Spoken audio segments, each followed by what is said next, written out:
Welcome to the video. तो आज की वीडियो में हम बात करने जा रहे हैं, बेसिकली पहले हम बात करेंगे निफ्टी के बारे में और उसके बाद हम बात करेंगे कि ऑटो सेक्टर में अचानक से क्या हुआ, जो मतलब ये स्टॉक नीचे क्रैश, जैसा क्रैश नहीं बोलूँगा, करेक्शन हो रहा है। इतना करेक्शन क्यों हो रहा है, सब रीजन और सबके साथ डिटेल में एनालाइज करेंगे इस चीज़ को हम। तो सबसे पहले मैं बात करना चाहूँगा यहाँ पे आज निफ्टी के बारे में। तो निफ्टी ने आज अपना सपोर्ट को तोड़ा है। जो सपोर्ट था इसका 22,000, जो ये काफ़ी स्ट्रॉन्ग सपोर्ट था इसका 22,800 का, तो निफ्टी ने इसको कहीं ना कहीं आज तोड़ दिया है। तो आज निफ्टी क्लोज हुआ था 764 में, जो कि बहुत ही वीक क्लोज था।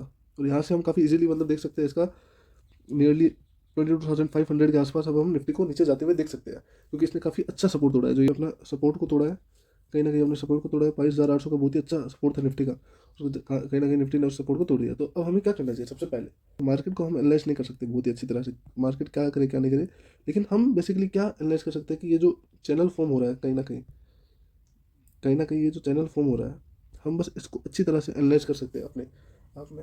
ये जो चैनल ब्रेकडाउन मैंने जो ये बनाया है नीचे, तो ये देखो कहीं ना कहीं इसका ये निफ्टी मान लो इस लेवल में आए तो ये एक अच्छा सपोर्ट चैनल बन जाएगा यहाँ का।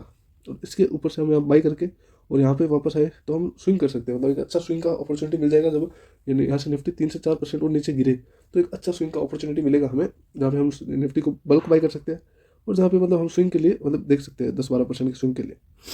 तो सबसे पहले स्ट्रेटेजी तो ये हो सकती है हमारी। और अगर इस स्ट्रेटेजी के साथ हम नहीं चले और हमें वही मतलब अगर देखना हो कुछ, तो हम देखो क्या कर सकते हैं कि भाई ये सपोर्ट्स दे सकते हैं, ये सब देख सकते हैं, लेकिन इन सब से हमें कोई मतलब होगा नहीं आगे जाके। हमें क्या एनालाइज करना है कि हमें एक अच्छे स्टॉक्स को एनालाइज करना है कि क्या चल रहा है क्या नहीं चल रहा है। तो इसलिए अब हम चलते हैं ऑटो सेक्टर के बारे में। अगर हम देखें टीवीएस का स्टॉक एक वीक में 6% से ज़्यादा गिर गया। पहले ये गिर क्यों रहा है? सिंपल रीज़न है, जो ट्रम्प का था ये जो रेसिप्रोकल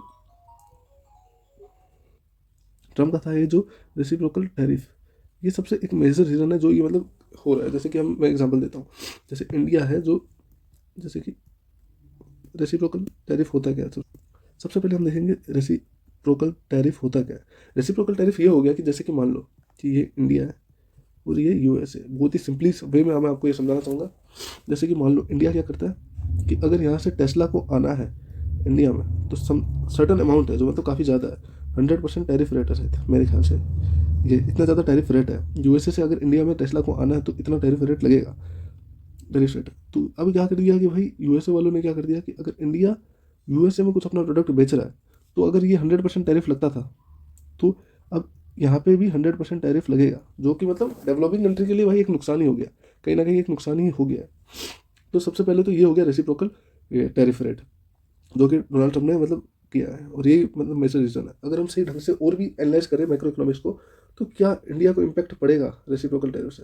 देखो यार, इंडिया इज़ अ कंट्री जहाँ पे इम्पोर्ट बहुत ही ज़्यादा होता है, मतलब हम बाहर से सामान लेके आते हैं ज़्यादा, और एक्सपोर्ट है उसका रेट काफ़ी कम है।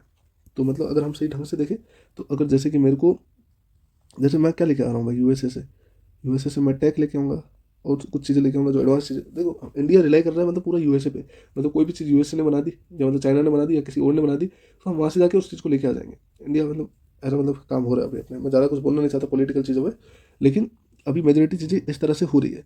तो इससे हमें ज़्यादा इम्पैक्ट पड़ेगा नहीं। अगर हम देखें कहीं ना कहीं जो महिंद्रा एंड महिंद्रा है, ये भी अपना इंडिया में ज़्यादा इसका काम है। अगर होंडा ही है तो ये बाहर की कंपनी आके इंडिया में सेटअप्स है, तो इसमें हमें कुछ मतलब ज़्यादा प्रॉब्लम्स है नहीं। अगर हम बात करें कि टू व्हीलर्स की टू व्हीलर्स मार्केट की, तो TVS motor is a very good two wheeler market जहाँ पे अभी आ रहा है। थोड़ा मतलब इसमें पीई में थोड़ा प्रॉब्लम है, थोड़ा प्राइसिंग में थोड़ा भी अभी भी मतलब है, थोड़ा और नीचे जाए तो काफ़ी अच्छी वैल्यूएशन मिल जाएगी हमें इसकी। अगर 10-15% नीचे जाए तो काफ़ी अच्छी वैल्यूएशन और मिल जाएगी हमें टीवीएस मोटर्स को बाई करने की। लेकिन अगर हम सही ढंग से देखें अभी भी, तो आप देखना एक चीज़, एक हो गया टू व्हीलर, एक हो गया फोर व्हीलर। अब यूएसए का अगर आपने बजट देखा होगा, यूएसए का जो बजट है उसमें ज़्यादा फोकस था फोर व्हीलर के लिए। अगर कुछ भी टैरिफ वगैरह कुछ भी लगता है तो ज़्यादा करके फोर व्हीलर के लिए आएगा। लेकिन अब अगर टू व्हीलर में देखिए, अगर जो अपना ये इंडिया का बजट था, इंडिया का बजट कहीं ना कहीं अपने टू व्हीलर को लेकर मतलब कहीं ना कहीं अपने क्या था, इंटरेस्ट रेट को कट हो गया भाई, इंटरेस्ट रेट कट हो गया। कहीं ना कहीं अपना क्या हुआ, ये जो इनकम टैक्स में मतलब जो रिलीफ मिला है 12 लाख वाला, ये ठीक है, जो भी रिलीफ मिला अपने को, उससे क्या होगा कि ये टू व्हीलर की तरफ मार्केट अपना इंडिया का काफ़ी स्ट्रॉन्ग होगा। जो कंज्यूमर डिमांड है जो टू व्हीलर्स में, तो ये काफ़ी अच्छे से अपना टू व्हीलर्स में डिमांड बढ़ेगा। तो कहीं ना कहीं स्टॉक्स जो मतलब मोनोपोली स्टॉक्स है, जो मतलब मोनोपोली नहीं मतलब जो लीडर स्टॉक्स है, ये बजाज बजाज ऑटो हो गया, टीवीएस हो गया, जो मतलब ये इस सेगमेंट में अगर आप देखोगे तो चेतक हो गया, ऐसा मतलब जो ईवी टू व्हीलर्स भी आ रहे हैं, मतलब काफ़ी बढ़िया लेके आ रहा है जो बजाज है इसका। ये टीवीएस का भी मतलब काफ़ी शानदार, मतलब अभी बाइक्स वगैरह स्कूटी वगैरह ये सब निकल रही है टू व्हीलर्स में। और भी मतलब काफ़ी स्टॉक्स है जैसे कि हीरो, इसके भी मतलब टू व्हीलर्स काफ़ी शानदार निकल रही है। 3 मेजॉरिटी ऑफ सेक्टर है जहाँ पे मतलब टू व्हीलर्स काफ़ी अच्छे से हो रही है, और जहाँ हमें अभी टाइम मिलेगा जहाँ हम इसको एक्यूमुलेट कर सकते हैं। क्योंकि क्या होता है ना, जब टेंशन का माहौल होता है तब क्या अच्छे अच्छे स्टॉक्स भी पिट जाते हैं। अब जैसे असली में प्रॉब्लम तो क्या ऑटो सेक्टर में थोड़ी है, देखे तो फोर व्हीलर में प्रॉब्लम होगी अगर होने से भी टैरिफ वगैरह लगता है, और जो मैंने आपको समझाया वो तो पहला रीज़न है ही। अब मान लो यार टेस्ला भी आया तो भी रीज़न तो फोर व्हीलर में ज़्यादा करके प्रॉब्लम होगी, अपने यहाँ तो कुछ ज़्यादा प्रॉब्लम होगी नहीं।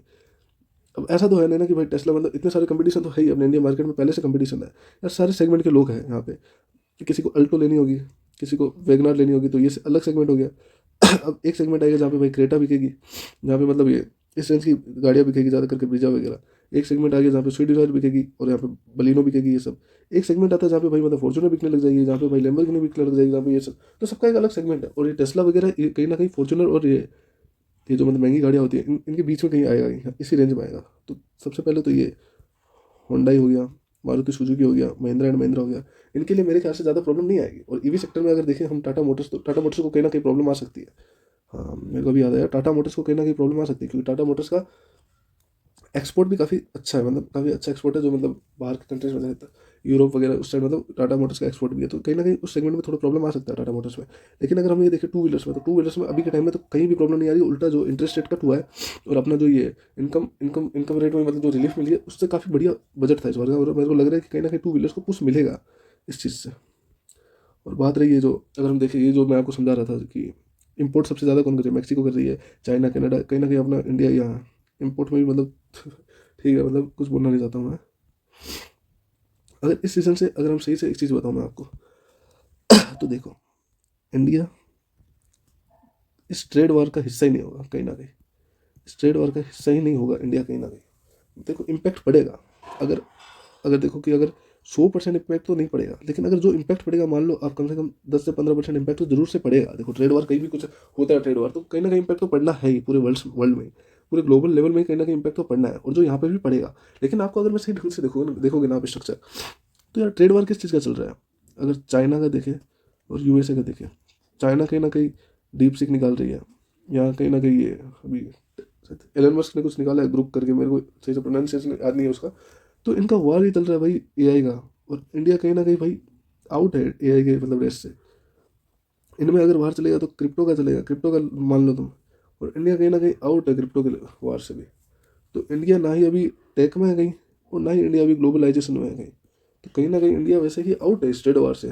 तो हम, क्योंकि हमारा इम्पोर्ट काफ़ी ज़्यादा है एक्सपोर्ट से, तो हम कुछ वैल्यूएबल चीज़ है ही नहीं हमारे पास भेजने को, मतलब कहीं। अगर हम देखें इंडिया में तो हम मैंगो, स्पाइसेस, ये सब मतलब हम, ये सब मतलब चीज़ें हम कर रहे हैं एक्सपोर्ट मेजॉरिटी ऑफ थिंग्स में। ये सब जो मतलब कि अगर एक सीजन्स भी ख़राब हो जाती है तो हमारे एक्सपोर्ट को अपने आप से कम लेके ही आ जाता है। तो हम कहीं ना कहीं आउट है ट्रेड वार से। आई होप कि हम भी कभी ट्रेड वार में आए, और मतलब अच्छा लगता है ना भाई कि जब दबाव ना हो हमारे इंडिया पे भी, और हम इंडिया जाके सीधा बोल सकते हैं भाई हमारे पास भी AI है, ये देखो हम भी डीपसीक जैसा कुछ लेके आ रहे हैं, सस्ता प्रोडक्ट है लेकिन बहुत वैल्यूएबल प्रोडक्ट है। But I hope don't want to go in some political issues. तो यहाँ पे हम सही से देख सकते हैं लास्ट ड्रॉप आ गया यूएस इंपोर्ट फ्रॉम चाइना। अब यूएस से क्या कर रहा है, जो चाइना से सामान लेने का जो है वो काफ़ी कम हो गया है। और ये सब रीज़न से आपको सही से पता ही है कि ट्रम्प का चाइना से बिहेवियर मतलब काफ़ी नेगेटिव रहता है ये हमेशा से। तो यही मेजर रीज़न है जो मार्केट को भी नीचे लेके जा रहा है और सब कुछ ये हो रहा है। तो ऑटो सेक्टर में अगर हम सही से देखें, एनालाइज करें अपना, तो कहीं ना कहीं टू व्हीलर्स है जो मतलब काफ़ी पॉजिटिव है अभी अभी के साइड में। फोर व्हीलर है जो थोड़ा मतलब नेगेटिव सेंटिमेंट्स लेके आ रहा है। लेकिन जो मैंने आपको बताया ये चीज़ आप ध्यान रखना कि फोर व्हीलर्स में भी सेगमेंट्स है, अलग अलग सेगमेंट है। जहाँ टेस्ला अगर आ रहा है तो भाई जिसको डरना चाहिए उसका अलग सेगमेंट है, मतलब देख लो टाटा मोटर्स वो सब ठीक है। अगर हम मारुति में लेना चाहे, अगर हम टीवीएस में लेना चाहे, आइचर में लेना चाहे, आइचर में वैसे भी मेजोरिटी ऑफ ट्रैक्टर का वो है फोर व्हीलर्स में। तो आइचर मोटर हो गया, टीवीएस हो गया, मारुति सुजुकी होगी, इनको जब मेजर प्रॉब्लम नहीं होने वाली है, मेजर प्रॉब्लम अगर हो गई तो वो टाटा को, कहीं ना कहीं महिंद्रा एंड महिंद्रा को, इन सब सेक्टर को ज़्यादा मतलब प्रॉब्लम होने के चांसेस है, और अपने इसको ज़्यादा चांसेस नहीं है। आई होप कि आज की वीडियो आपको काफ़ी अच्छी लगी हो, और आई होप कि आप इस चैनल को सब्सक्राइब करो, और ऐसे ही और नॉलेज के लिए मेरे वीडियोस को फॉलो करो। मुझे पता है कि काफ़ी क्वालिटीज़ अच्छी नहीं आ रही है वीडियोस की, एडिटिंग वगैरह भी नहीं हो रही है, मतलब बट आई होप कि अगर फ्यूचर में अच्छा रिस्पॉन्स मिलता है मुझे, तो मैं ज़रूर से मतलब उस तरफ भी जाने की कोशिश करूँगा जहाँ पे अच्छी अच्छी वीडियो क्वालिटी दूँ, फेस कैम करूँ, सब करूँ। And thank you gas, have a good day.